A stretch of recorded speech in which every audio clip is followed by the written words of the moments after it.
আবারও স্বাগত ২১শে বিজনেস, সঙ্গে আছি হিরো জুম্মান। ৫০-এর দশকে আবাসন খাতের মাধ্যমে জয়নুল হক শিকদারের যে যাত্রা শুরু, তা সময়ের ব্যবধানে পরিণত হয়েছিল এক বিশাল বাণিজ্যিক সাম্রাজ্যে। ব্যাংক, পাওয়ার প্ল্যান্ট, পর্যটন, মেডিকেল কলেজ সহ দেশের নানা খাতে ব্যবসা গড়ে তুলেছিল শিকদার গ্রুপ। তবে এই উত্থান কেবল মেধার জোরে নয়, ছিল রাজনৈতিক পৃষ্ঠপোষকতার চূড়ান্ত নিদর্শন। শিকদার গ্রুপের উত্থান যেভাবে হয়েছে, পতনটা তার চেয়েও ভয়াবহ। শিকদার পরিবারের কেউ পলাতক, কারো আসছে মৃত্যুর খবর, কিন্তু ব্যাংক থেকে যে কমপক্ষে ১০,০০০ কোটি টাকা তারা ঋণের নামে বের করে নিয়েছেন, তার কি হবে? হাকিম মাহির রিপোর্ট। স্বাধীনতার পর বড় ব্যবসায়ী গোষ্ঠী হিসেবে পরিচিতি পেলেও হাসিনা সরকারের ১.৫ দশকে শিকদার গ্রুপের উত্থান ছিল আকাশচুম্বী। গ্রুপের কর্ণধার প্রয়াত জয়নুল হক শিকদার এবং তার সন্তানদের দাপট ছিল চোখে পড়ার মতো। ব্যাংক, বিদ্যুৎ, আবাসন, পর্যটন, এভিয়েশন সহ দেশের নানা খাতে অবিশ্বাস্য গতিতে একের পর এক প্রতিষ্ঠান গড়ে তোলে শিকদার গ্রুপ। দেশের বাইরেও শিকদার পরিবারের বিপুল সম্পত্তি রয়েছে। থাইল্যান্ড, দুবাই, কানাডা, যুক্তরাষ্ট্র, যুক্তরাজ্য, সুইজারল্যান্ড সহ বিভিন্ন দেশে হোটেল, রেস্তোরাঁ, ক্যাসিনো ক্লাব, আবাসন ব্যবসা গড়ে তুলেছেন শিকদার পরিবারের প্রভাবশালী সদস্যরা।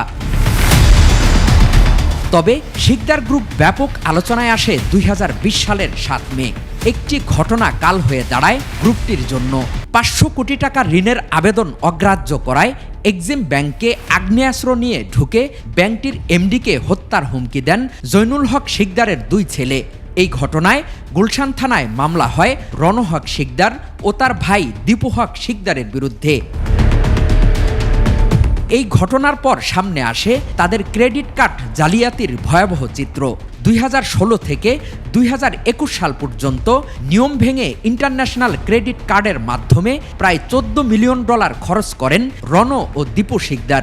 জরিমানার মুখে পড়ে ন্যাশনাল ব্যাংক। ঋণের নামে ব্যাংক লুটেও পিছিয়ে নেই শিকদার গ্রুপ। শিকদার গ্রুপের কাছে বিভিন্ন ব্যাংকের পাওনার পরিমাণ প্রায় ১০,০০০ কোটি টাকা, যার বেশিরভাগই এখন খেলাপি। শিকদার পরিবার পলাতক। এই ঋণের কি হবে? উত্তর অজানা। ঋণ জালিয়াতি ও অর্থ পাচারের অভিযোগে দুদক মামলা করলে গ্রেপ্তার এড়াতে বিদেশে পালিয়ে যান শিকদার পরিবারের সদস্যরা। এই যখন পরিস্থিতি, তখন ৫ মে ২০২৬ দুবাই থেকে আসে এক চাঞ্চল্যকর খবর। দেশটির একটি হাসপাতালে চিকিৎসাধীন মারা যান রণ হক শিকদার। ৫ আগস্ট ২০২৪-এর রাজনৈতিক পট পরিবর্তনের পর দুবাইতে পলাতক ছিলেন তিনি। রাজনৈতিক আশ্রয়ে প্রশ্রয়ে বেড়ে ওঠা একটি বিশাল সাম্রাজ্য ক্ষমতার পালাবদলে এখন ধ্বংসের দ্বারপ্রান্তে। ক্ষমতার অপব্যবহার এবং ব্যাংক জালিয়াতি কিভাবে একটি বড় গ্রুপকে পতনের মুখে ঠেলে দেয়, শিকদার গ্রুপ তার এক বড় উদাহরণ। হাকিম মাহি, ২১শে টেলিভিশন, ঢাকা। রিজার্ভ নেমে যাচ্ছে $২৯ বিলিয়ন ঘরে। এশিয়ান ক্লিয়ারিং ইউনিয়ন বা আকুর $১৫১ কোটি দায় পরিশোধের কারণে রিজার্ভ থেকে কমে যাচ্ছে এই বিপুল অর্থ। বাংলাদেশ ব্যাংকের তথ্য অনুযায়ী আন্তর্জাতিক মুদ্রা তহবিল IMF-এর হিসাব পদ্ধতি BPM-6 অনুযায়ী রিজার্ভ এখন $৩০.৬৭ বিলিয়ন। আকুর দায় শোধের পর তা কমে $২৯ বিলিয়ন কিছুটা উপরে থাকবে। এদিকে গত মার্চ এপ্রিলের আকুর দায় পরিশোধের পর গ্রস রিজার্ভ নেমে যাবে $৩৩ বিলিয়ন। ৭ মে বৃহস্পতিবার এই দায় পরিশোধ করবে বাংলাদেশ ব্যাংক। আকু হল আন্তঃদেশীয় লেনদেন নিষ্পত্তির একটি ব্যবস্থা। এর মাধ্যমে প্রতি ২ মাস পর পর বাংলাদেশ, ভুটান, ভারত, ইরান, মালদ্বীপ, মিয়ানমার, নেপাল ও পাকিস্তানের মধ্যকার দায় দেনা পরিশোধ বা নিষ্পত্তি হয়।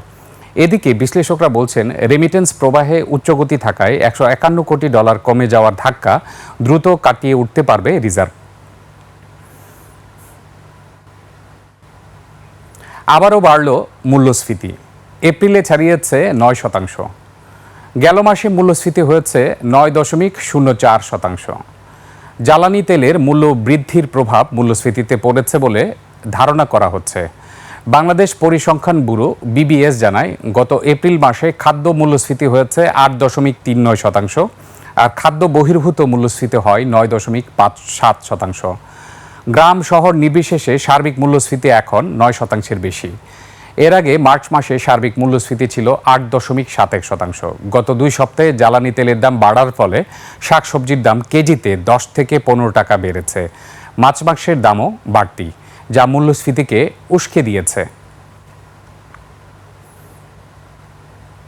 দেশের বাজারে আবারও বাড়ল সোনার দাম। এবার ভরিতে বেড়েছে সর্বোচ্চ 2,216 টাকা। সোনার নতুন দর অনুযায়ী ভালো মানের বা 22 ক্যারেটের প্রতি ভরি সোনার দাম বেড়ে হয়েছে 2,44,711 টাকা। 21 ক্যারেটের প্রতি ভরি সোনার দাম 2,33,572 টাকা। 18 ক্যারেট 2,213 টাকা। সনাতন পদ্ধতির সোনার ভরি উন্নীত হয়েছে 1,63,063 টাকায়। এদিকে সোনার দামের সঙ্গে রূপার দামও বাড়ানো হয়েছে। ভালো মানের অর্থাৎ 22 ক্যারেটের এক ভরি রূপার দাম বেড়ে হয়েছে 5,774 টাকা। বুধবার যা ছিল 5,657 টাকা। সোনা ও রূপার দামের সাথে নির্ধারিত 5% ব্যাট যুক্ত হবে বলে জানিয়েছে বাংলাদেশ জুয়েলার্স সমিতি।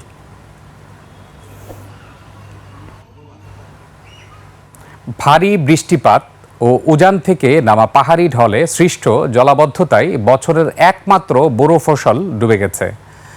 দিশেহারা চাষিরা খোরাকি ঘরে তুলতে প্রাণপণ চেষ্টা করছেন। অতিরিক্ত মজুরি দিয়েও শ্রমিক পাওয়া যাচ্ছে না। জেলা কৃষি বিভাগ বলছে, সুনামগঞ্জ, কিশোরগঞ্জ ও নেত্রকোনা সহ প্রায় 52,000 হেক্টর জমির ফসল ক্ষতিগ্রস্ত হয়েছে। এদিকে ক্ষয়ক্ষতির প্রকৃত তথ্য নিয়ে কৃষি কর্মকর্তারা লুকোচুরি করছেন বলে অভিযোগ সুনামগঞ্জের কৃষকদের। প্রতিনিধিদের তথ্য ছবিতে ডেস্ক রিপোর্ট।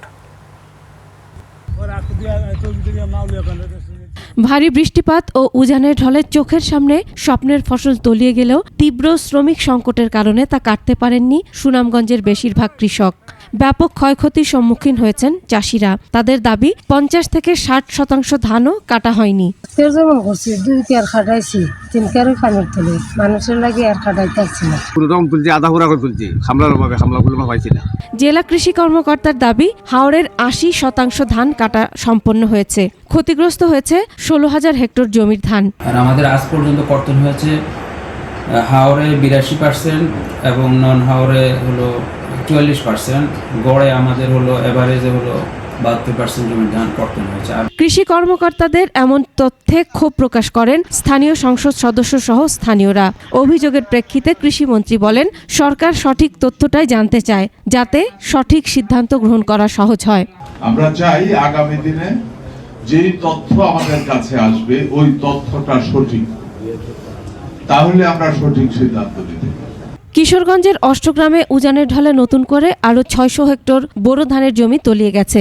কৃষি বিভাগ জানায়, জেলায় এবছর বোরো আবাদ হয়েছে 1,04,586 হেক্টর। উৎপাদন লক্ষ্যমাত্রা ছিল 4,96,309 মেট্রিক টন। 13,122 হেক্টর জমির ধান পানিতে ডুবেছে। আনুমানিক বাজার মূল্য প্রায় 258 কোটি টাকা। 64% ধান এখন কাটা হয়েছে। জেলায় মোট ক্ষতিগ্রস্ত কৃষকের সংখ্যা 50,856 জন। আর এই বছর আপনার ঝড় বৃষ্টি মনে করেন নানবিনাশ, এটা যদি বৃষ্টি বাদলে বন্যায় নিয়ে যায় তা আমাদের চলা কষ্ট। এদিকে ক্ষতিগ্রস্ত হাওর এলাকা পরিদর্শন করে দুর্যোগ ব্যবস্থাপনা ও ত্রাণ মন্ত্রণালয়ের সচিব ক্ষতিগ্রস্ত কৃষকদের আগামী 3 মাস খাদ্যশস্য সহ বিভিন্ন সহায়তার আশ্বাস দেন। আমরা সঠিক তালিকা প্রণয়ন করে যারা পাওয়ার যোগ্য হকদার তাদেরকে আমরা দিতে পারি, সেরকম একটা উদ্যোগ আমরা নিচ্ছি। নেত্রকোনায় শ্রমিক সংকটে তলিয়ে যাওয়া ধান ঘরে তুলতে হিমশিম খাচ্ছেন কৃষকরা। 1,500 থেকে 2,000 টাকা রোজেও শ্রমিক মিলছে না। এ অবস্থায় পরিবারের সদস্যদের সাথে কাজে নেমেছে শিক্ষার্থীরা। বড়রা কেটে কেটে দিতেছে, আর আমরা নিয়ে আসতে বাড়িতে নৌকাতে নিয়ে আসতেছি। অন্যরা কাটবো, নিজের লাগে নৌকা টেনে নেওয়া নিরে ডরাইয়া পানির তল থেকে মুইরান্তা তিসারা কাটা কাটা দিতেছে, আর আমরা সড়কে এনে ফালতাছি। কৃষি বিভাগ জানায়, জেলায় প্রায় 77,336 জন কৃষকের 22,000 হেক্টর জমির উঠতি ফসল নষ্ট হয়েছে। আর্থিক ক্ষতি প্রায় 375 কোটি 91 লাখ টাকা। এখানে প্রায় 77,000, টোটাল আমি জেলাতে প্রায় 77,000 কৃষক এখানে ক্ষতিগ্রস্ত হয়েছে এবং হাওর অঞ্চলে আমাদের 38,000 কৃষক আমাদের ক্ষতিগ্রস্ত হয়েছে। ক্ষতিগ্রস্ত চাষিদের সহায়তা করা হবে বলে জানিয়েছেন খাদ্য প্রতিমন্ত্রী। তাদের 3 মাসের জন্য প্রধানমন্ত্রী ঘোষণা দিয়েছেন। যদি দেখা যায় যে আরো বাড়ানো প্রয়োজন, বাড়ানো হবে। নেত্রকোনায় 1,85,000 হেক্টর জমিতে হাওরে বোরো আবাদ হয়েছে 82,000 হেক্টর জমিতে। Masum আলিসা, desk report, 21 television. দর্শক, নিচ্ছে একটা ছোট্ট বিরতির পর দেশের ইলেকট্রনিক্স পণ্যের বাজার ও রপ্তানি পরিস্থিতি নিয়ে আমরা কথা বলবো ভিস্তা ইলেকট্রনিক্সের ব্যবস্থাপনা পরিচালক লোকমান হোসেন আকাশের সঙ্গে। ততক্ষণ আমাদের সঙ্গেই থাকুন।